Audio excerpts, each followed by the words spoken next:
sama kimia. Oke. Dicampurkan seperti ini. Ibu tanya, apakah ketika mie sama bumbu udah dicampurkan kayak gini bisa dimakan? Bisa. Enggak, harus Kemas. diremuk terlebih dahulu. Oke. Diremuk seperti ini ya. Kalau udah diremuk kayak gini, apa kurang afdol?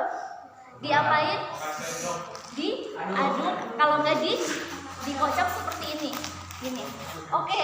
Nah, jadi dari ilustrasi ini yang ingin Ibu kaitkan dengan kimia adalah jadi di mie sama bumbu ini kita umpamakan dengan reaktan-reaktan atau zat-zat yang bereaksi.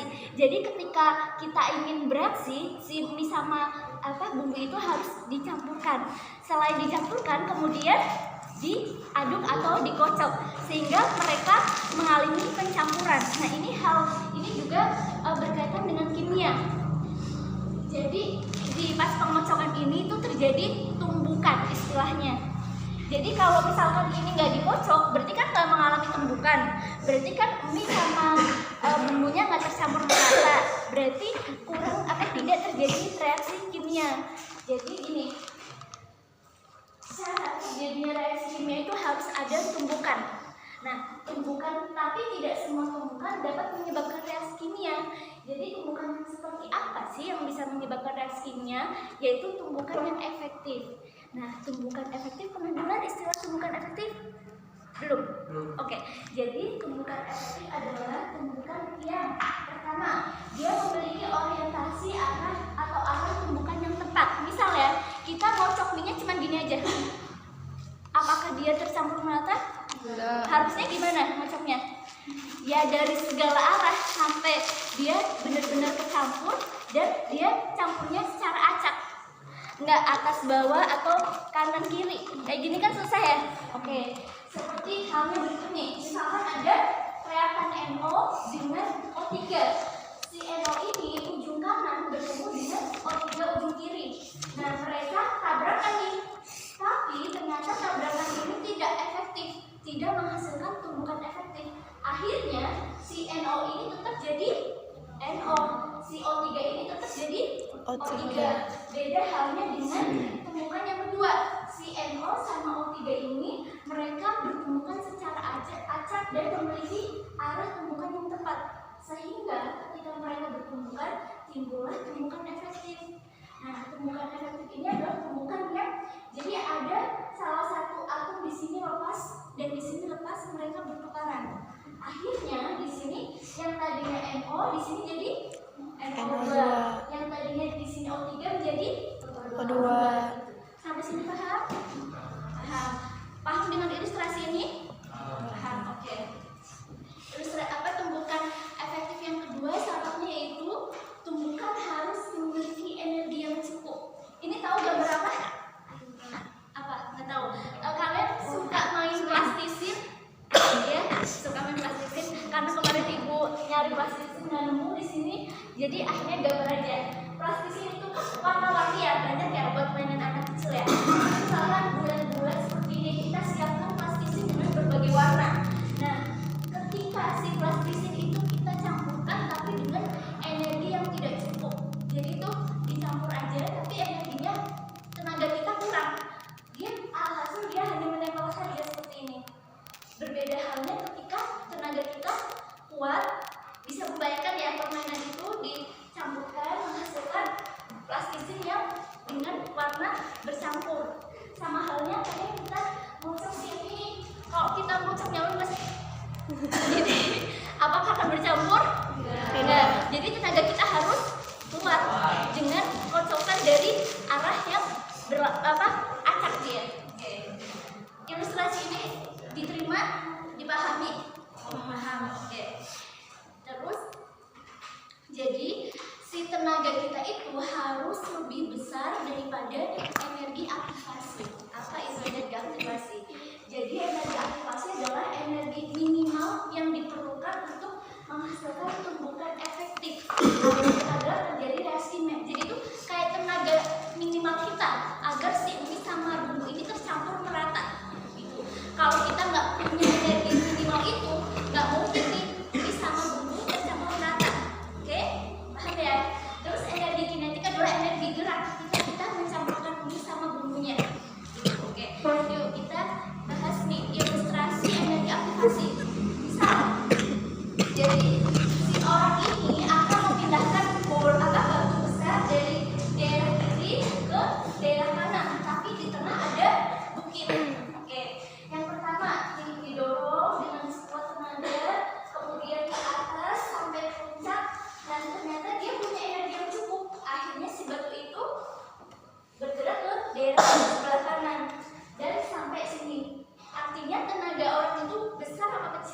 Jadi tenaga orang itu lebih besar daripada tingginya si bukit ini. Oleh karena itu si batu ini berhasil ke daerah sebelah. Oke, beda halnya sama ilustrasi berikutnya. Kalau nih orang ini mau memindahkan batu ini ke sebelah kanan, terus didorong sampai ke atas, ternyata sampai sini dia nggak kuat. Akhirnya si batu itu kembali ke daerah kiri. Nah, kalau seperti ini berarti tenaga orang itu lebih kecil atau lebih besar daripada ini lebih kecil. Artinya kalau begininya energi aktivasinya dia lebih besar. Bukitnya ini terlalu tinggi bagi si orang ini jika dibandingkan dengan energinya gitu. Jadi tidak akan terjadi tumbukan efektif atau tidak bereaksi. Paham sampai sini? Ada yang mau ditanyakan? Waalaikumsalam. Oke. Tadi Jaja ngabarin ibu nggak? Iya, mana? Oh di grup. Oke, ibu belum sempat baca. Sarta dari mana? Oh sama bacanya. Oke. Ada yang mau ditanyakan? Enggak. Coba nih perhatikan beberapa kasus berikut. Jadi ada reaksi 1, 2, dan 3. Yang pertama, energi aktivasinya sebesar 77 kJ. Yang kedua, energi kinetiknya sebesar 17 kJ. Ingat, energi aktivasi itu diibaratkan kayak tingginya bukit. Sedangkan energi kinetik diibaratkan tenaga orang yang mendorong batu. Berarti kira-kira si EA sama EK lebih besar mana? EA. Berarti lebih besar bukitnya atau tenaga orangnya? Bukitnya. Berarti kalau seperti itu terjadi reaksi atau tidak? Tidak. Nggak usah ragu jawabnya tidak kan? Karena si EA itu dia lebih besar daripada tenaga orang itu. Oke, yang kedua, si EA-nya 18 kJ, sedangkan EK-nya 19 kJ. Berarti tenaga orang itu lebih kecil atau lebih besar daripada bukitnya? Lebih besar. Apakah terjadi tumbukan efektif? Apakah terjadi reaksi? Oke, yang ketiga, apakah terjadi reaksi? Tidak. Karena Bukit. Oke, EA-nya lebih besar daripada EK-nya.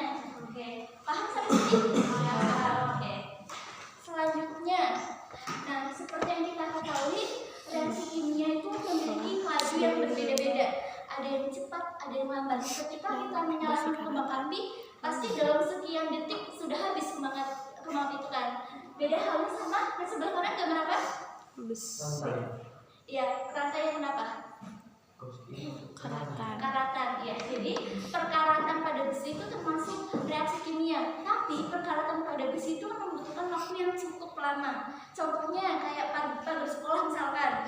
Nah, mereka apa sih besi itu berkarat itu membutuhkan waktu mungkin sebulan, 2 bulan, 3 bulan. Lain halnya sama nyala kembang api. Oke, bisa ditangkap ini ya. Jadi reaksi-reaksi itu memiliki laju yang ada yang cepat, ada yang lambat. Oke, kira-kira apa sih faktor-faktor yang mempengaruhi laju reaksi ini? Kita bahas hari ini. Yang ada 4 faktor sebenarnya, tapi hari ini kita bahas 2 saja. Yang pertama konsentrasi dan yang kedua suhu. Yang pertama konsentrasi dulu ya. Kalian pernah mencuci baju pakai deterjen? Pasti pernah. Nah, yang sebelah kiri itu adalah gambar ketika mencuci baju deterjennya sedikit. Sebelah kanan deterjennya cukup. Bedanya apa? Besarnya sedikit, nih besarnya banyak. Terus akibatnya gimana sama pas cuci baju? Kalau yang lebih sedikit deterjennya gimana pas cuci baju? Lama ya, bersihnya tuh lama. Beda halnya sama yang cukup deterjennya. Dia lebih cepat. Tapi ingat, kita juga nggak boleh pakai deterjen yang terlalu banyak. Kenapa? Karena selain boros, terus kadang suka menempel pada baju kan. Terus dia juga berdampak ke lingkungan. Terus kalian juga nggak boleh sering-sering nih makan mie mentah, kecuali dalam keadaan darurat kayak si Udin sama teman-temannya tadi. Oke? Nah, lanjut balik sini ya. Jadi ketika si deterjen itu yang dipakai sedikit sama yang cukup, dia pakaiannya lebih cepat bersih yang cukup. Kenapa kok bisa gitu?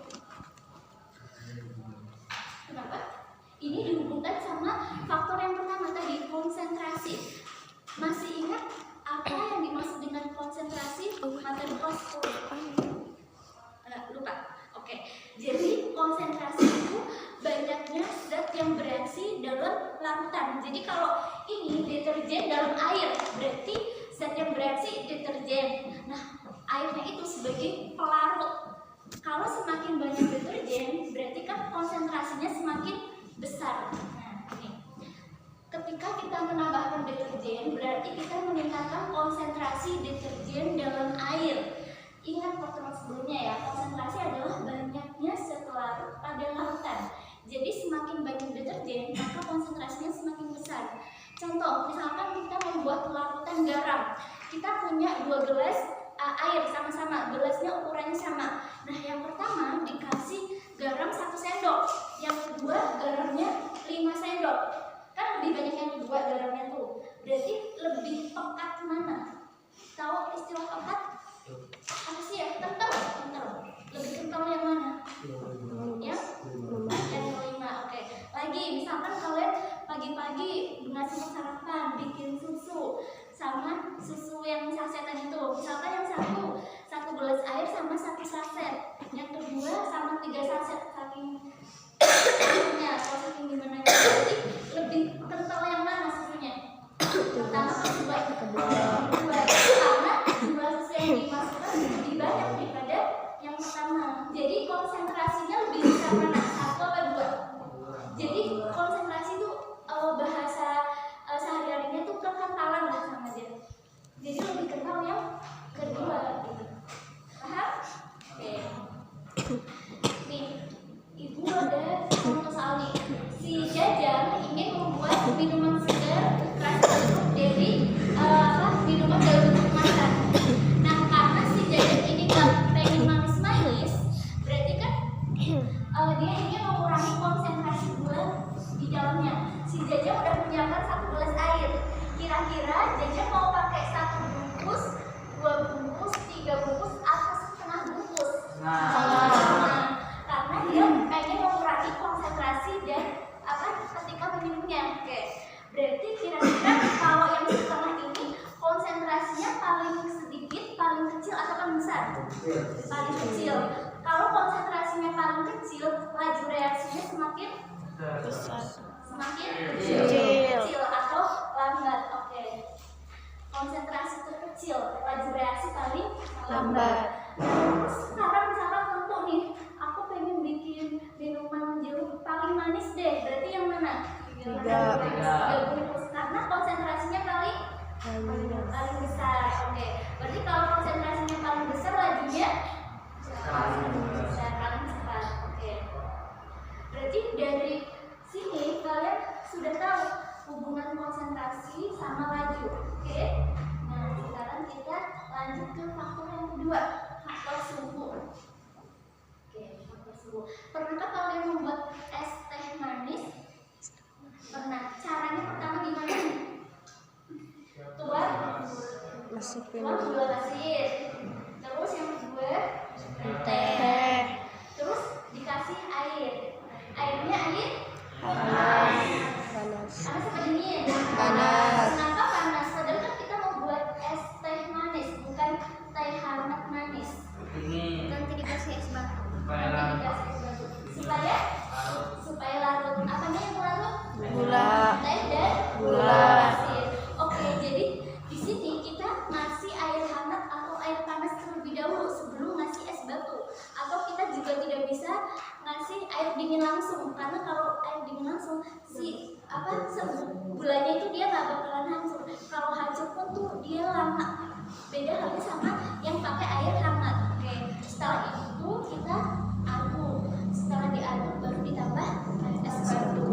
Nah, dari ilustrasi ini bisa kalian tangkap kalau suhu airnya itu semakin tinggi, semakin panas, dia kira-kira reaksinya semakin cepat atau lambat? Cepat. Kebalikannya, ketika suhunya rendah, dingin, dia reaksinya semakin lambat. Oke, lanjut ya. Nih, faktor suhu dalam kehidupan sehari-hari.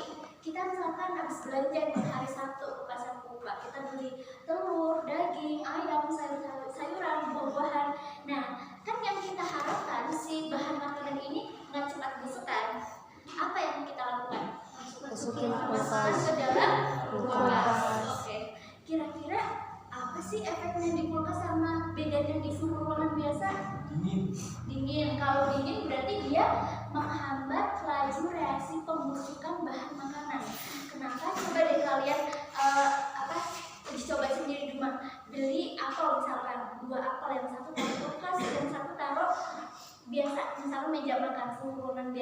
Berarti lebih cepat busuk yang mana? Yang di ruangan. Oke, jadi suhu freezer itu rendah dan dingin, makanya dia menghambat laju reaksi pembusukan bahan makanan.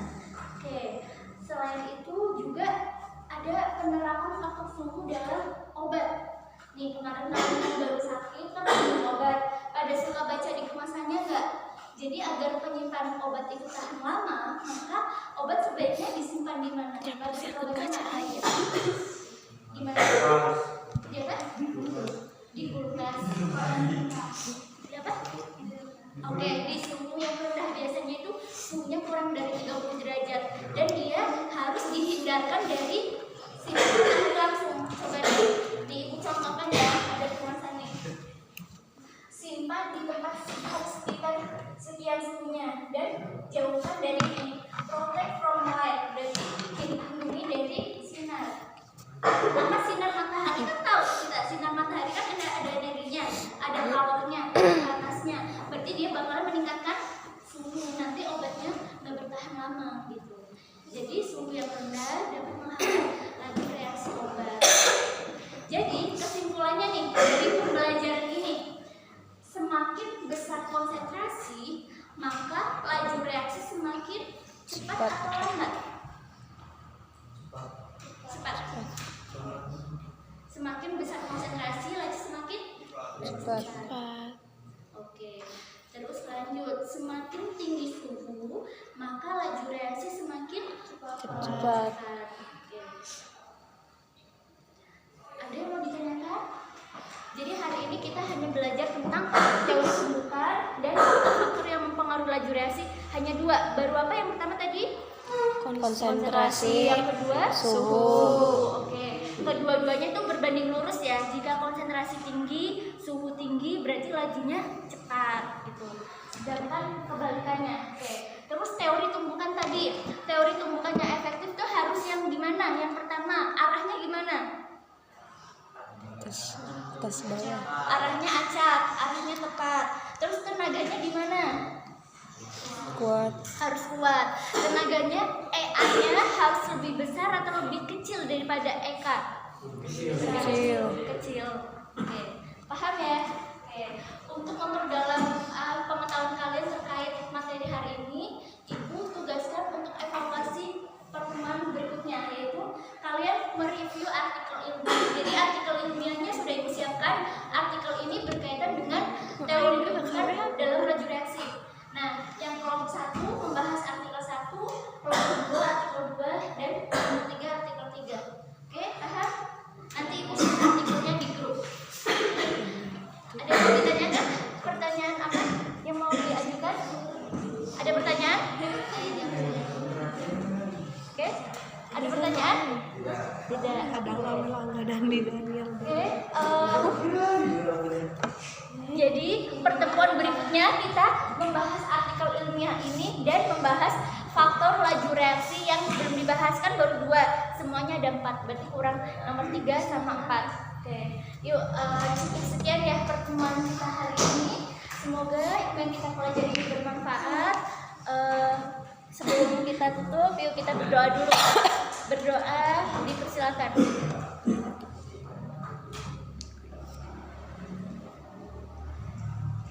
Berdoa selesai. Oke. Wassalamualaikum warahmatullahi wabarakatuh. Waalaikumsalam warahmatullahi wabarakatuh.